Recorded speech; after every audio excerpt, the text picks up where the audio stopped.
একটি প্রশ্ন তীব্র থেকে তীব্রতর হচ্ছে, সেটি হচ্ছে শেখ হাসিনাকে কেন্দ্র করে ভারত কি করতে চাইছে, শেখ হাসিনার পুনর্বাসনের জন্য ভারত কতটুকু কি করতে প্রস্তুত।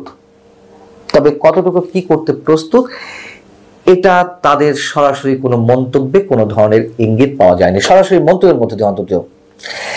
কিন্তু শেখ হাসিনা তার বিভিন্ন সময়ে বিভিন্ন ধরনের অডিওতে আওয়ামী লীগের কর্মী সমর্থকদের উদ্দেশ্যে একটি বার্তা তো পৌঁছে দেওয়ার চেষ্টা করেছেন, তিনি যে কোনো সময় দেশের মধ্যে ঢুকে পড়বেন। কিভাবে ঢুকে পড়বেন? ভারতের সহযোগিতা ছাড়া কোনোভাবে এটি সম্ভব, অথবা তিনি যে আদৌ ঢুকতে পারবেন সেটি নিয়েও প্রশ্ন থাকতে পারে। কিন্তু ভারতকে চুপচাপ বসে আছে কোনো ধরনের পরিকল্পনা ছাড়া?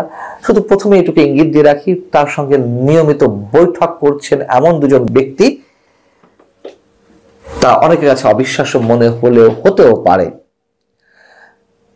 প্রথমে যদি আমরা এটুকু ধরে নিই যে তিনি তো ভারতের রাজনৈতিক আশ্রয় এখনো পাননি, তিনি অতিথি হিসেবে রয়েছেন। এবং ভারত সরকার এটুকু রীতিমতো বিবৃতি দিয়ে জানিয়েছে যে শেখ হাসিনা যা বলছেন তা পুরোপুরি ইন্ডিভিজুয়াল ক্যাপাসিটিতে বলছেন। ইন্ডিভিজুয়াল মানে ব্যক্তিগত জায়গা থেকে বলছেন, ভারত এখানে কিছু করার নেই।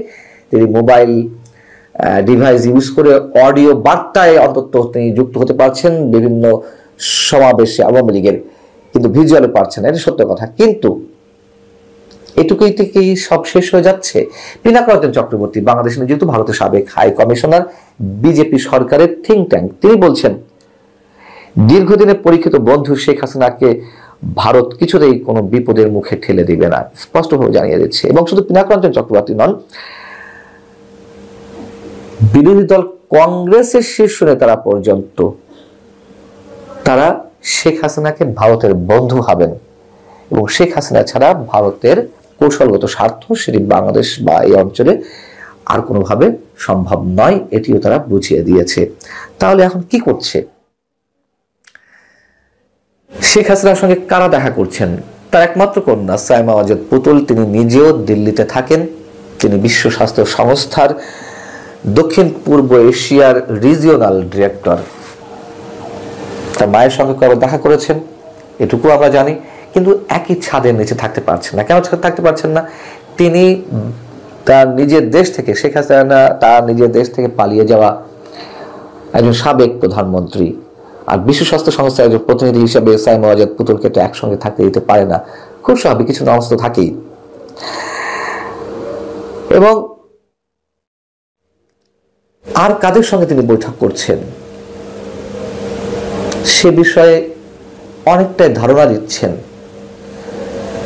দিল্লির অন্যতম কূটনীতিবিদ, সিনিয়র একজন কূটনীতিবিদ, যিনি পেশায় একজন সাংবাদিকও বটে, নয়নিমা বসু।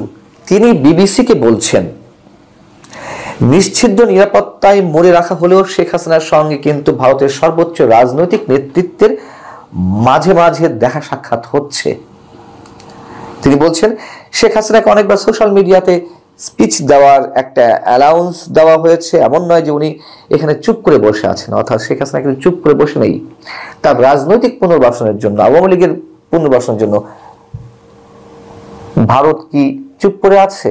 সেই প্রশ্ন উত্তর তিনি দিচ্ছেন যে ভারত সরকার এটা নিয়ে কোনো মন্তব্য করেনি, কিন্তু আমরা এটা দেখছি যে Sheikh Hasina social media use করে, সোশ্যাল প্ল্যাটফর্ম ইউজ করে তিনি তার বিভিন্ন ধরনের বার্তা পৌঁছে দিচ্ছেন, সেটি এক্স হ্যান্ডেল হোক কিংবা ফেসবুক হোক, যেভাবেই হোক তিনি তার বার্তাগুলো পৌঁছে দেওয়ার চেষ্টা করছেন তার সাপোর্টারদের উদ্দেশ্যে। এবং তিনি বলছেন নয়নিমা বসু, উনাকে এখানে একটা সাংঘাতিক প্রোটেকশনের মধ্যে রাখা হয়েছে এবং খুব কম সংখ্যক লোক ওনার সঙ্গে দেখা করতে যান। এবং এটাও জানি যে ভারতের প্রধানমন্ত্রী নরেন্দ্র মোদী আর national security adviser Ajit Doval, ওনারা দুজনেই শেখ হাসিনার সঙ্গে দেখা করেন। তিনি কিন্তু বলেনি দেখা করেছেন, একবার বা দুইবার দেখা করেন, তার মানে নিয়মিতই হয়তো অথবা মাঝে মধ্যেই দেখা করেন শেখ হাসিনার সঙ্গে। কিন্তু কখন করেন? গুরুত্বপূর্ণ কোনো পলিটিক্যাল ইস্যু থাকলে সে কথাও তিনি উল্লেখ করেছেন। অর্থাৎ কম হোক বেশি হোক, প্রয়োজন মনে করলেই তার সঙ্গে বৈঠকগুলো হচ্ছে। আমরা কি ধরে নিতে পারি তাহলে আওয়ামী লীগের পুনর্বাসনের জন্য ভারত চেষ্টা করছে, এমনটাই তো? নইলে শেখ হাসিনাকে আশ্রয় দিয়ে রাখা হচ্ছে, এই পর্যন্তই শেষ, তার নিরাপত্তার প্রয়োজন এই পর্যন্তই শেষ, তাকে বন্ধু মনে করা হয়, তিনি ওখানে থাকছেন, নিরাপত্তা দেওয়া হচ্ছে এই পর্যন্তই শেষ। কিন্তু অজিত দোভাল যিনি জাতীয় নিরাপত্তা উপদেষ্টা এবং ভারতের বর্তমান প্রধানমন্ত্রী নরেন্দ্র মোদী তার সঙ্গে গুরুত্বপূর্ণ যে কোনো ইস্যুতে দেখা করছেন, কথা বলছেন, বিষয়টা একেবারে হালকাভাবে উড়িয়ে দেওয়ার কোনো সুযোগ নেই। তবে শ্রীরাধা দত্ত, ভারতের ওপি জিন্দাল গ্লোবাল ইউনিভার্সিটির অধ্যাপক আন্তর্জাতিক সম্পর্ক বিভাগের, তিনি বলছেন শেখ হাসিনার পুনর্বাসন বা আওয়ামী লীগের পুনর্বাসনের ক্ষেত্রে ভারতের জন্য খুবই মুশকিল একটা ব্যাপার। শেখ হাসিনা যতদিন থাকবেন, থাকতে পারেন, সেটিতে কারোর ক্ষেত্রে কোনো ধরনের বাধা নেই, কিন্তু রিহ্যাবিলিটেশনে একটা কথা উঠছে।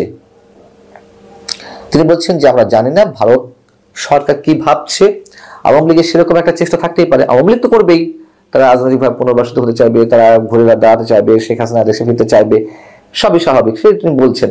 কিন্তু ভারত কতটা তার পলিসির দিক থেকে এগিয়ে যাবে?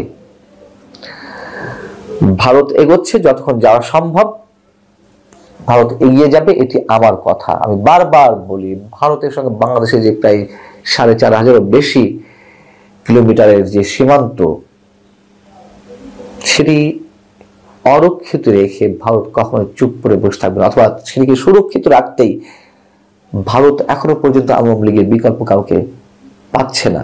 এখন যে কথাগুলো উঠছে, শেখ হাসিনা দেশের মধ্যে ফিরবেন, কিভাবে ফিরবেন, কোন প্রক্রিয়ায় ফিরবেন, তিনি আবার প্রধানমন্ত্রী হয়ে ফিরবেন, নাকি শুধু রাজনীতি করতেই ফিরবেন, নাকি জেলে যাওয়ার জন্য ঢুকবেন, এরকম অনেক প্রশ্ন উঠতেই পারে।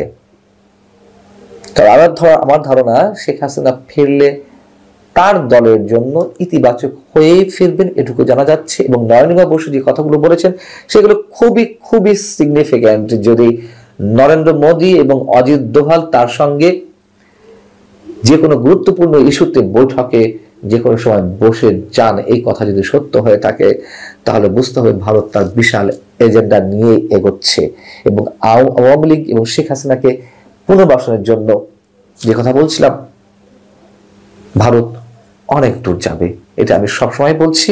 সেটি ভারতের জন্য বিপদ হোক আর না হোক, এটা ভারতের হিসাবে বিষয়। ভারতের বিভিন্ন পর্যায়ে কূটনীতিকরা এটুকু মনে করে দিচ্ছেন যে এক দলের উপর নির্ভরশীল হয়ে থাকাটা ভারতের জন্য বিপদ।